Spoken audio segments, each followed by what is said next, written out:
नमस्कार, आपका स्वागत है। दोस्तों, शरद पूर्णिमा के चांद के बाद जो चौथ पड़ती है, उस दिन करवा चौथ मनाया जाता है। देश भर और विदेशों में भी भारतीय महिलाएं अपने पति की लंबी उम्र के लिए करवा चौथ का व्रत करती हैं। स्त्री को हमेशा से ही शक्ति का रूप माना गया है, इसीलिए उसे यह वरदान मिला है कि वह जिस चीज के लिए भी तप करेगी, उसे उसका फल अवश्य मिलेगा। इसीलिए महिलाएं करवा चौथ के व्रत के रूप में अपने पति की लंबी उम्र के लिए एक तरह से तप करती हैं। तप का मतलब होता है किसी चीज को त्यागना और किसी एक दिशा में आगे बढ़ना। पहले के जमाने में ऋषि मुनि इसी कारण तप करते थे और सिद्धि प्राप्त करते थे। महिलाएं इस दिन निर्जल व्रत करती हैं। चौथ का चांद हमेशा देर से निकलता है। यह एक तरह से महिलाओं की परीक्षा होती है कि वे अपने पति के लिए कितना त्याग कर सकती हैं। कई बार तो देर रात तक चांद नहीं दिखता। यह मौसम ऐसा होता है कि कई बार बादल घिर जाते हैं और चांद नजर ही नहीं आता। ऐसे में महिलाएं देर रात या अगले दिन तक अपना व्रत नहीं तोड़ती। दोस्तों, करवा चौथ से जुड़ी एक प्राचीन कथा का उल्लेख मिलता है। कहा जाता है कि करवा चौथ के दिन महिलाओं को यह कथा अवश्य सुननी चाहिए। इस कथा को सुनने से ही व्रत संपन्न होता है, माता रानी की कृपा प्राप्त होती है और स्त्री सदा सुहागिन रहती है। तो चलिए आपको सुनाते हैं करवा चौथ की कथा। एक समय की बात है जब अर्जुन तपस्या करने के लिए नीलगिरी पर्वत पर जाते हैं और उनकी कोई खबर न मिलने पर द्रौपदी बहुत चिंतित हो जाती है। तब द्रौपदी भगवान श्री कृष्ण का ध्यान करती है। द्रौपदी के पुकारने पर भगवान श्री कृष्ण उस स्थान पर प्रकट होते हैं और कहते हैं, हे द्रौपदी, क्या बात है? तुम चिंतित दिखाई पड़ रही हो। तुमने मुझे याद क्यों किया? क्या कोई संकट आन पड़ा है? क्या कोई द्विधा है? तो अवश्य पूछ लो।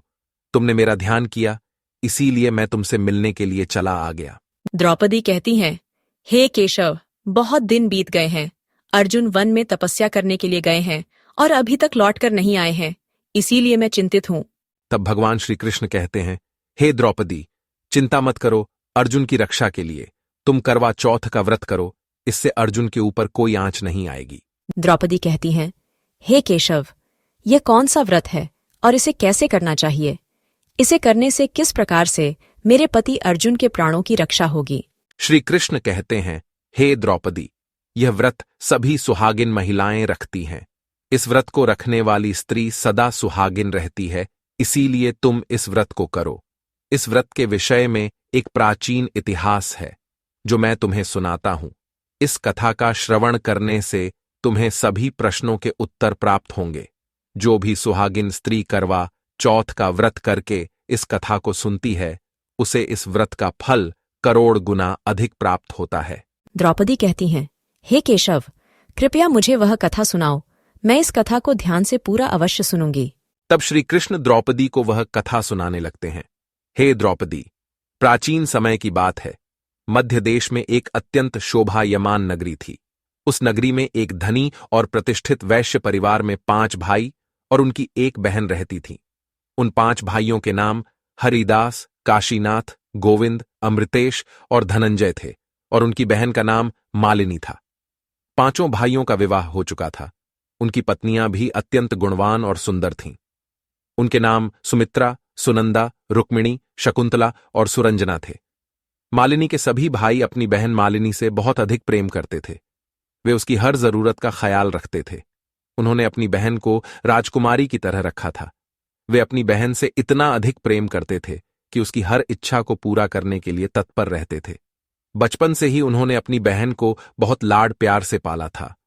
मालिनी भी बचपन से ही विनम्र, शालीन और धार्मिक प्रवृत्ति की थी। वह अपने माता पिता और भाइयों का अत्यंत आदर करती थी। उसकी सरलता और मृदु स्वभाव के कारण उसे सभी बहुत पसंद करते थे। मालिनी की भाभियां भी उससे बहुत स्नेह करती थीं और मालिनी भी अपनी भाभियों को आदर और सम्मान देती थीं। किंतु जब मालिनी जवान हुई तो उन 5 भाइयों को अपनी बहन के विवाह की चिंता सताने लगी। वे अपनी बहन को अपने से दूर नहीं करना चाहते थे, किंतु मालिनी का विवाह करना भी अनिवार्य था, क्योंकि जवान कुंवारी स्त्री को घर पर अधिक समय के लिए नहीं रखना चाहिए और सभी भाई इस बात को जानते थे। तब मालिनी के भाई काशीनाथ ने अपने बड़े भाई हरिदास से कहा, हे भ्राताश्री, अब हमारी बहन विवाह के योग्य हो गई है, हमें उसका विवाह कर देना चाहिए। हरिदास ने भी कहा, हाँ काशीनाथ, तुम उचित कह रहे हो। अब हमारी बहन विवाह के योग्य हो गई है, हमें उसका विवाह अवश्य करना चाहिए। फिर हरिदास ने अपनी बहन के विवाह के लिए वर की खोज आरंभ की। एक दिन हरिदास की पत्नी ने कहा, हे स्वामी, आपकी छोटी बहन अब विवाह के योग्य हो गई है और उसके लिए आपको वर खोजना चाहिए। हरिदास ने कहा, हे प्रिय, मुझे यह बात पता है, इसीलिए मैं मेरी बहन के लिए उत्तम वर की खोज कर रहा हूं। हरिदास की पत्नी सुमित्रा कहती है, हे स्वामी, मेरी दृष्टि में एक युवक है जो हमारी मालिनी के लिए उत्तम वर होंगे। मालिनी उस युवक से विवाह करके बहुत खुश रहेगी। हरिदास ने कहा, हे प्रिय, कौन है वह युवक, मुझे उसके विषय में बताओ। सुमित्रा कहती है, हे स्वामी, हमारे पास ही के गांव में सोमनाथ नाम के वैश्य रहते हैं। उनके पुत्र का नाम धर्मदास है। वह अत्यंत गुणवान, चरित्रवान और धनवान है। उनके घर में किसी चीज की कोई कमी नहीं है। वे हमारे करीबी रिश्तेदार भी हैं। यदि आप मालिनी का विवाह उनसे कर देते हैं तो हमारी मालिनी बहुत खुश रहेगी। हरिदास कहते हैं, वाह सुमित्रा, तुमने तो मेरे मन का बोझ हल्का कर दिया। मैं भी बहुत समय से मालिनी के लिए उत्तम वर की खोज कर रहा था, किंतु तुम्हें भी तुम्हारी ननद से बहुत अधिक स्नेह है और तुमने यह बहुत ही शुभ समाचार सुनाया है। मैं कल ही सोमनाथ जी के घर जाकर उनके पुत्र के साथ हमारी मालिनी के विवाह की बात करता हूं। फिर हरिदास प्रसन्न होकर अपने भाइयों के पास जाता है और उन सभी को यह शुभ समाचार देता है। फिर वे सभी भाई सोमनाथ जी के घर जाते हैं। वहां पर उनका प्रेम से स्वागत होता है। सोमनाथ और उनका पुत्र धर्मदास पांचों भाइयों का अतिथि सत्कार करते हैं। फिर हरिदास सोमनाथ जी के सामने अपनी बहन मालिनी के विवाह का प्रस्ताव रखते हैं, जिसे सोमनाथ और धर्मदास प्रसन्नता से स्वीकार लेते हैं। फिर पांचों भाई अपनी प्यारी बहन मालिनी का विवाह धर्मदास के साथ धूमधाम से मनाते हैं। विवाह के बाद मालिनी अपने ससुराल में रहने के लिए जाती है। धर्मदास मालिनी से बहुत प्रेम करता है। वह धर्मपरायण, गुणवान और चरित्रवान युवक था। उसने भी मालिनी को बहुत प्यार दिया। फिर कुछ समय तक ससुराल में रुकने के बाद मालिनी अपने भाइयों से मिलने के लिए मायके आती है। अपनी बहन को देखकर पांचों भाई बहुत प्रसन्न हो जाते हैं और उसका स्वागत करते हैं। मालिनी का स्वभाव अत्यंत नम्र और मृदु था। वह हमेशा दूसरों की भलाई के बारे में सोचती थी और कठिन से कठिन समय में भी धैर्य बनाए रखती थी। उसे अपने धर्म और परंपराओं से गहरा लगाव था और वह सभी त्योहारों को पूरी श्रद्धा से मनाती थी। खासतौर से करवा चौथ का व्रत, जिसे वह अपने पति की लंबी आयु के लिए रखती थी, उसकी भक्ति और प्रेम का प्रतीक था। मालिनी के आचरण में समर्पण, अनुशासन और सेवा भाव था और यही कारण था कि वह अपने परिवार में बहुत सम्मानित थी। फिर कुछ समय बाद करवा चौथ का दिन आया और मालिनी ने अपने भाइयों और भाभियों के साथ मिलकर व्रत करने का निश्चय किया। यह उसका पहला ही व्रत था, इसीलिए उसे इस विषय में अधिक जानकारी नहीं थी। तो उसने अपनी सबसे बड़ी भाभी सुमित्रा से पूछा, भाभी जी, ये करवा चौथ का व्रत कैसे करते हैं और इसके नियम क्या हैं? कृपया मुझे बताइए, मैं भी इस व्रत को करूंगी। सुमित्रा कहती हैं, मालिनी, अच्छा हुआ तुमने पूछ लिया। वैसे मैं तुम्हें बताने ही वाली थी। यह व्रत प्रत्येक सुहागिन महिला अपने पति की लंबी उम्र के लिए रखती है। अब तुम्हारा विवाह भी हो चुका है, इसीलिए तुम भी इस व्रत को रखो। इस व्रत में दिन भर निर्जला उपवास रखा जाता है और शाम को चंद्रमा के दर्शन करके इस व्रत को खोला जाता है। इसीलिए तुम चिंता मत करो, तुम हमारे साथ इस व्रत को रखो। मालिनी कहती है, ठीक है भाभी जी, आप जैसा कहती हैं मैं वैसे ही व्रत करूंगी। फिर करवा चौथ के दिन सुबह सरगी खाने के बाद मालिनी ने पूरे दिन निर्जला व्रत रखा। मालिनी दिन भर भूखी और प्यासी रही और अपनी भाभियों के साथ उसने भी दिन भर पूरी श्रद्धा से इस व्रत का पालन किया। फिर सूर्यास्त के बाद सभी महिलाएं चंद्रमा के दर्शन का इंतजार करने लगीं। मालिनी और उसकी भाभियां घर के बाहर खड़ी होकर चंद्रमा के दर्शन की राह देखने लगीं। आसमान में बादल छाए हुए थे और चांद के दर्शन नहीं हो पा रहे थे। मालिनी बहुत भूखी थी और अब उसे भूख सहन नहीं हो रही थी।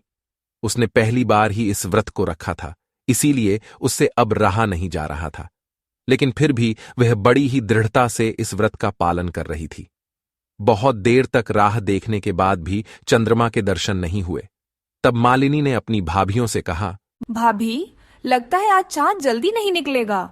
मैं बहुत थक गई हूँ, लेकिन जब तक चांद नहीं दिखेगा तब तक व्रत नहीं खोल सकती।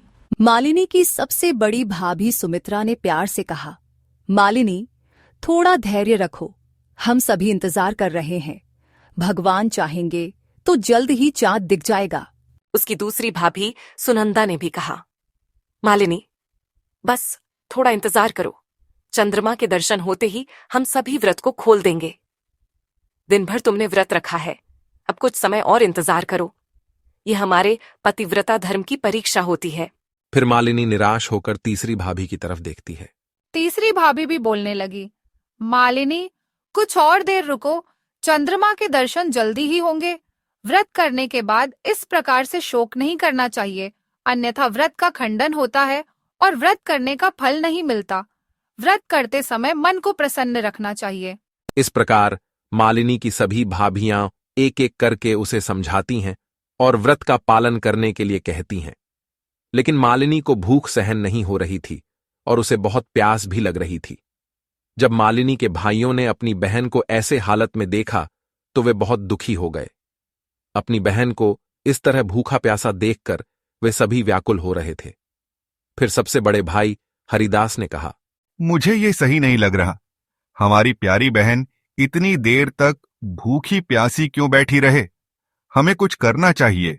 काशीनाथ ने जवाब दिया, बिल्कुल, मालिनी हमारे लिए कितनी महत्वपूर्ण है। अगर हम उसे चांद दिखाकर उसका व्रत खुलवा दें तो वह खुशी से खाना खा लेगी। गोविंद ने विचार किया और कहा, हम नकली चांद बना सकते हैं। पहाड़ी पर दीपक और छलनी रखकर हम उसे दिखा सकते हैं। चंद्रमा के दर्शन करके वह अपना व्रत खोल देगी और भोजन कर लेगी। इससे उसका व्रत भी पूर्ण हो जाएगा।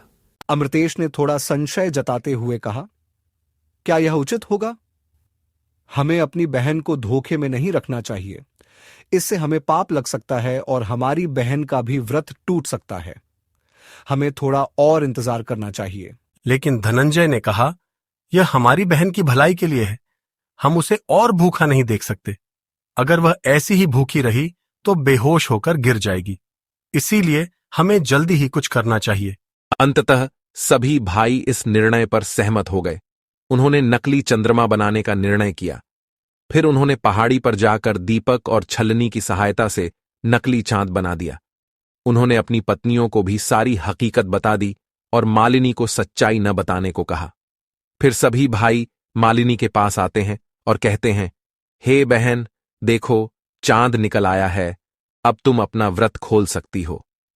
मालिनी जब चांद को देखती है तो बहुत खुश होती है और जल्दी से पूजा की थाली लेकर चंद्रमा को अर्घ्य देती है और अपनी भाभियों से कहती है, भाभी, देखो, चांद निकल आया है, अब आप भी अपना व्रत खोल दीजिए।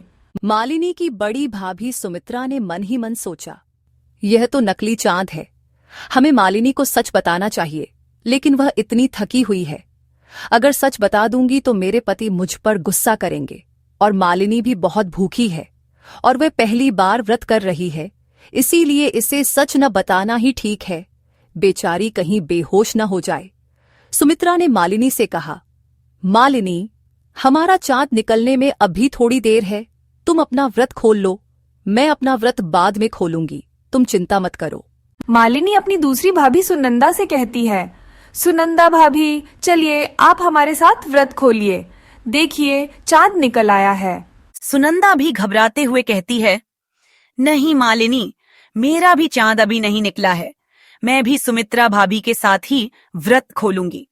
तुम व्रत खोल दो और भोजन कर लो, तुम्हें बहुत भूख लगी है।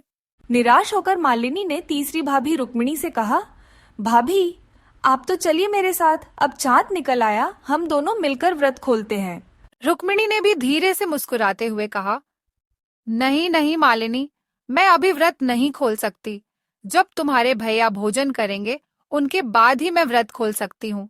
इसीलिए अब तुम व्रत खोल लो, हम बाद में भोजन करेंगे।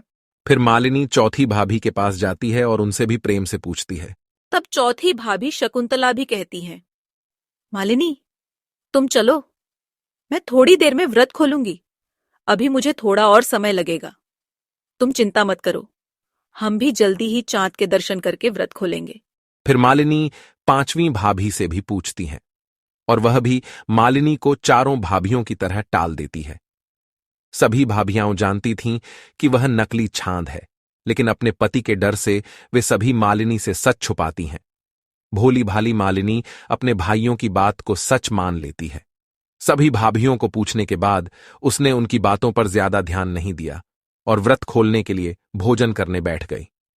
मालिनी ने जैसे ही पहला निवाला मुंह में रखा, उसे अचानक छींक आ गई। उसने इसे अनदेखा किया और दूसरा निवाला उठाया, लेकिन उसमें बाल निकल आया। अब वह चिंतित हो गई। तीसरा निवाला उठाते ही दरवाजे पर एक आदमी आया। जब मालिनी के भाई ने उससे पूछा कि वह कौन है और किस लिए आया है, तब वह आदमी कहने लगा, मालिनी जी, आपके ससुराल से एक समाचार आया है कि आपके पति धर्मदास की तबीयत अचानक खराब हो गई है, इसीलिए आपको जल्दी बुलाया है। यह समाचार सुनते ही मालिनी का चेहरा सफेद पड़ गया। वह थाली छोड़कर खड़ी हो गई और रोने लगी। वह दुखी होकर अपनी माँ के पास जाकर रोते हुए कहने लगी, माँ, मेरे पति को कुछ हो न जाए। इतना कहकर मालिनी फूट फूट कर रोने लगी। उसकी माँ ने उसे सांत्वना देते हुए कहा, चिंता मत करो बेटी, कुछ नहीं होगा। इस दुखद समाचार को सुनकर मालिनी के पांचों भाई और उसकी भाभियां बहुत चिंतित हो गईं। मालिनी के भाइयों को अपनी गलती पर बड़ा पछतावा होने लगा। फिर मालिनी तुरंत अपनी ससुराल जाने की तैयारी करने लगी। जैसे ही वह ससुराल जाने के लिए निकली, उसकी मां ने उसे रोकते हुए कहा, बेटी, धैर्य रखो, सब कुछ ठीक होगा। जब तुम ससुराल जाओ तो रास्ते में जो भी मिले उसके पैर छूकर आशीर्वाद लेना। जब कोई तुम्हें सदा सुहागिन रहो ऐसा आशीर्वाद देगा तो तुम वहीं पर अपने पल्लू में गांठ मार लेना। भगवान तुम्हारी मदद करेंगे। मालिनी ने अपनी मां की बात मानी और ससुराल की ओर निकल पड़ी। वह अत्यंत दुखी और चिंतित होकर रास्ते पर चलने लगी। तभी उसे रास्ते में एक पेड़ के नीचे एक साधु दिखाई पड़े। उसने साधु को प्रणाम किया तो साधु ने उसे आशीर्वाद दिया, सदा सुखी रहो। फिर वह आगे चलने लगी। कुछ देर तक चलने के बाद उसे एक ब्राह्मण दिखाई पड़ा। उसने उस ब्राह्मण को भी नमस्कार किया। उस ब्राह्मण ने भी मालिनी को आशीर्वाद दिया और कहा, सदा सुखी रहो पुत्री। ब्राह्मण से आशीर्वाद लेकर मालिनी आगे बढ़ी। फिर उसे रास्ते में एक वृद्ध महिला दिखाई पड़ी। उसने भी मालिनी को आशीर्वाद दिया, लेकिन किसी ने भी मालिनी को सदा सुहागिन रहो ऐसा आशीर्वाद नहीं दिया। फिर कुछ समय बाद चलते चलते जब मालिनी अपने ससुराल पहुंची तो उसे पता चला कि उसके पति धर्मदास की मृत्यु हो चुकी है। यह खबर सुनते ही वह फूट फूट कर रोने लगी। उसके पैरों तले जमीन खिसक गई और अपने पति के शव के पास बैठकर जोर जोर से रोने लगी। अपने मरे हुए पति को देखकर कहने लगी, ये क्या हो गया? आप मुझे छोड़कर क्यों चले गए?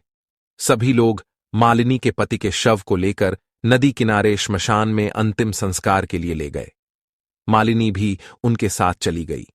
मालिनी के पति धर्मदास के शव को लकड़ी पर रखा गया और जैसे ही धर्मदास के पिता चिता को अग्नि देने गए तो मालिनी ने उन्हें रोक दिया और रोते हुए कहने लगी, मैं मेरे पति का अंतिम संस्कार नहीं होने दूंगी। मेरे पति मुझे ऐसे छोड़कर नहीं जा सकते। मैं अपने पति को जीवित करके ही रहूंगी। मालिनी की सास बहुत गुस्सा हो गई और कहने लगी, एक तो मेरे बेटे को खा गई और ऊपर से ऐसा ढोंग कर रही है। मालिनी अपनी सास से कहती है, सासू माँ, मैं अपने पति को जीवित करके रहूंगी, कृपया उनके शव को मत जलाइए। मालिनी के ससुर को उस पर बड़ी दया आती है और फिर वे धर्मदास के शव को नहीं जलाते और उसके शव को मालिनी को सौंपकर सभी अपने घर लौट जाते हैं। मालिनी अपने पति के शव को लेकर उसी नदी किनारे एक झोपड़ी के पास बैठ जाती है और देवी मां से प्रार्थना करने लगती है। तभी एक साधु उस मार्ग से जा रहे होते हैं। वे देखते हैं कि एक स्त्री पति के शव को लेकर बैठी है और रो रही है। साधु उस स्त्री के पास आते हैं और उससे कहते हैं, हे पुत्री, तुम कौन हो और इस शव को लेकर क्यों बैठी हो? यदि कोई गोपनीय बात न हो तो मुझे बताओ, हो सके तो मैं तुम्हारी सहायता करूंगा। तब मालिनी उस साधु को सारी हकीकत बता देती है। मालिनी के साथ जो हुआ उसे सुनकर वे साधु बहुत दुखी होते हैं और मालिनी से कहते हैं, हे पुत्री, तुम चिंता मत करो। आज से तुम हर चौथ का व्रत करो। तुम्हारे पति के प्राण अवश्य वापस आ जाएंगे। मेरी कृपा से तुम्हारे पति का शरीर कभी खराब नहीं होगा। वह जैसे का तैसा ही रहेगा।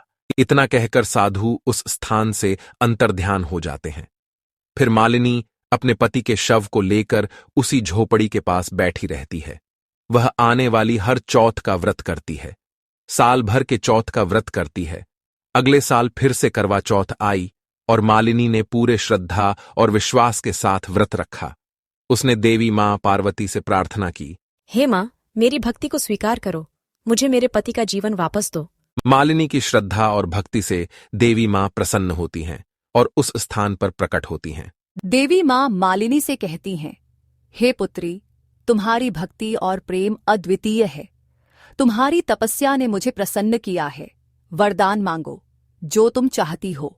मालिनी ने हाथ जोड़कर कहा, मां, मुझे मेरे पति का जीवन वापस चाहिए। मैं उनके बिना नहीं रह सकती। कृपा करके आप मेरे पति को जीवित कर दीजिए। बस यही मेरी कामना है।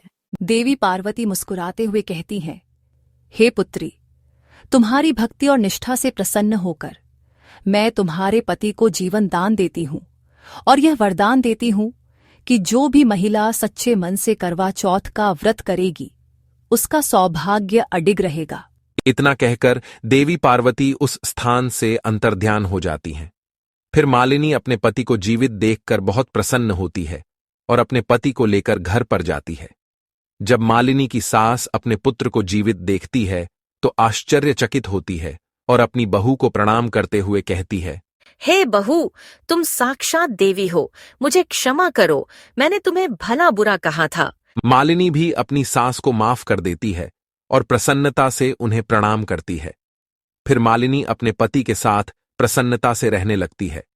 मालिनी के पति के जीवित होने की खबर जब उसके भाइयों और भाभियों को होती है तो वे भी अत्यंत प्रसन्न होते हैं और माता रानी को हाथ जोड़कर धन्यवाद करने लगते हैं। भगवान श्री कृष्ण कहते हैं, हे द्रौपदी, इस प्रकार से करवा चौथ का व्रत करने से महिलाएं सदा सुहागिन रहती हैं। तो दोस्तों, इस प्रकार से मालिनी की भक्ति और श्रद्धा से और उसके द्वारा करवा चौथ का व्रत करने से उसका पति जीवित हो जाता है। इसीलिए प्रत्येक महिला को करवा चौथ का व्रत पूरी श्रद्धा और भक्ति से करना चाहिए। मालिनी के पति को जीवन दान मिल गया और वह अपने पति के साथ सुखपूर्वक जीवन बिताने लगी। उसकी भक्ति और विश्वास ने उसे जीवन का सबसे बड़ा वरदान दिया और करवा चौथ का व्रत संसार भर की महिलाओं के लिए सौभाग्य और प्रेम का प्रतीक बन गया। तो दोस्तों, उम्मीद है आपको यह कथा पसंद आई होगी। वीडियो को लाइक जरूर करें और कमेंट में जय श्री कृष्ण और जय मां करवा अवश्य लिखें। साथ ही चैनल को सब्सक्राइब करें। आप सभी का धन्यवाद।